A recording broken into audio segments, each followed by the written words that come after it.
Today, I want to talk to you about the difference between skill and will.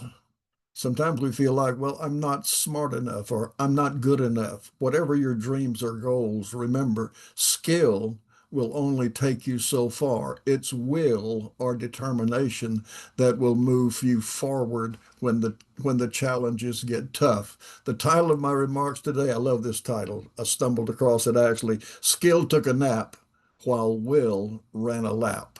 So your skill will take a nap while your will keep running and keep advancing you. And in life there's got to be open doors, but it's the will rooted in faith that keeps them open. The Bible's filled with people that they really weren't the most talented, but they were chosen. They were empowered. They were elevated because of their willing hearts and really an unyielding trust in God. It was amazing. Absolutely. Take David, for example. He wasn't the strongest warrior. He's just a shepherd boy. But it was his will to stand for God. It was his faith-fueled courage that made him a giant slayer. Yeah, he was a giant slayer for sure. His skill with a sling mattered, but it was his heart after God that made him a king. Moses, take a look at him.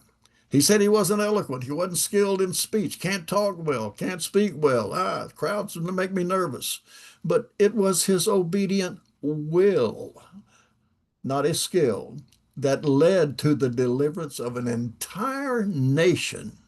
God used his weakness to show that it's not all about ability, it's about availability. And let's take it to even a more prominent biblical figure, even Jesus in the Garden of Gethsemane. He showed us the ultimate act of will. He said, "Not my will, but yours be done," submitting his will to the will of the Father. His determination would become the Father's determination, or the Father's determination would become his determination. The strength to surrender, the strength to endure the cross came not from human skill, but from a divine will aligned with the Father. Skill might impress, but it's will that's grounded in God that's going to do the transformation. Let your will be rooted in faith, not feelings. Let it be anchored in purpose, not pride. Because in the end, it's not how gifted you are, but how willing you are to keep going, keep trusting, keep obeying, even when it's the most difficult time. Remember, skill will take a nap while will run a lap. In faith, in life, in our calling, there are always going to be moments when our skill feels like it's not enough, when our strength runs out, our confidence shakes, when your plan doesn't work. Remember, God still wants to anoint your will, your determination.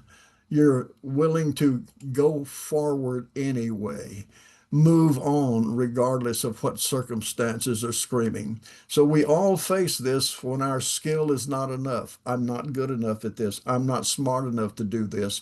My skill set doesn't match the challenges in front of me. Very few biblical characters had skill sets that matched what God did in their life, but their will to be obedient was what carried them through. So I'm going to encourage you today to be willing. Bible says if you're willing and obedient, you'll eat the good of the land. So let's eat the good of the land and let our will keep running laps, even when our skill just sort of falters a little bit.